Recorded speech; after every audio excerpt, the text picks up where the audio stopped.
આજે આપણે ચીનથી આવેલા એક સારા સમાચાર વિશે વાત કરવા જઈ રહ્યા છે, જેને વાંચીને ભારત કદાચ વધારે રાજી તો નહીં જ થાય. કારણ એ જ છે કે ભારત ચીનની બાબતને લઈને હંમેશા ચેક એન્ડ બેલેન્સના મોડમાં જ રહે છે. હમણાં જ એક મહત્વની મુલાકાત થઈ, જેમાં રશિયાના રાષ્ટ્રપતિ વ્લાદિમીર પુતિન ભારત આવ્યા. ત્યારે ચીનની પણ નજર એ વાત પર હતી કે રશિયા ચીન વિરુદ્ધ ભારતને કેવા હથિયારો આપવા જઈ રહ્યો છે.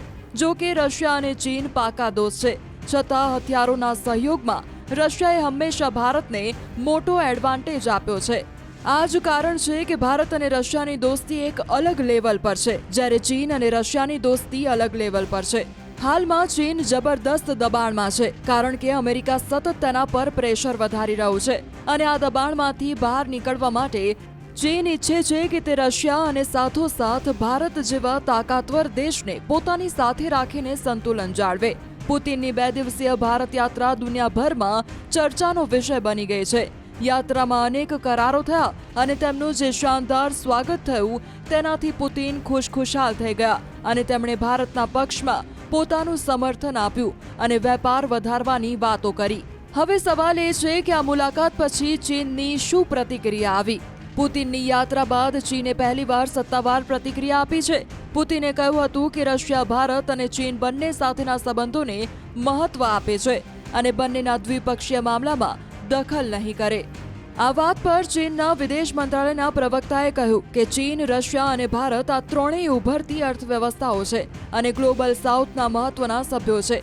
અમારા ત્રણેય વચ્ચે સારા સંબંધો માત્ર અમારા હિતમાં જ નહીં, પણ સમગ્ર વિશ્વની શાંતિ અને સમૃદ્ધિ માટે જરૂરી છે.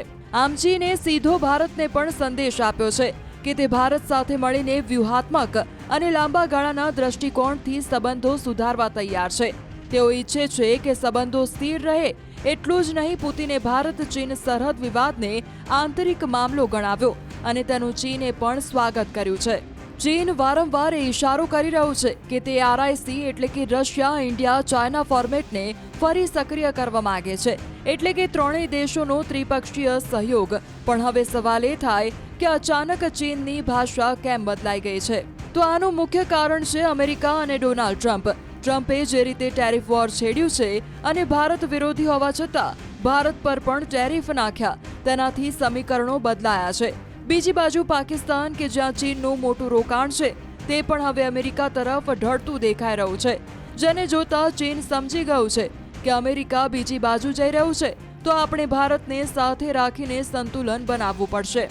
ચીનને ખબર છે કે ભારત દુનિયાની સૌથી ઝડપથી વિકસતી અર્થવ્યવસ્થા છે, જેથી રોકાણ અને નફો અહીં જ મળવાનો છે. એટલે જ અમેરિકાના પ્રેશરને ઓછું કરવા ચીન હવે ભારતના વખાણ કરી રહ્યું છે અને RIC જૂથને ફરી જીવંત કરવા માંગે છે. જો આ ત્રણ મહાસત્તાઓ એક થઈ જાય તો અમેરિકા પર મોટું દબાણ આવશે. અમેરિકાએ તો ત્યાં સુધી કહી દીધું છે કે અમારા પગલાંને કારણે ભારત રશિયા અને ચીનની નજીક જતું રહ્યું છે. આ ઘટનાથી ભારત માટે શું સંકેત છે? તો આ મામલે નિષ્ણાંતો માને છે કે આ એક સકારાત્મક સંકેત છે અને કદાચ આવનારા દિવસોમાં મોદી અને શી જિનપિંગ વચ્ચે મુલાકાત પણ થઈ શકે છે.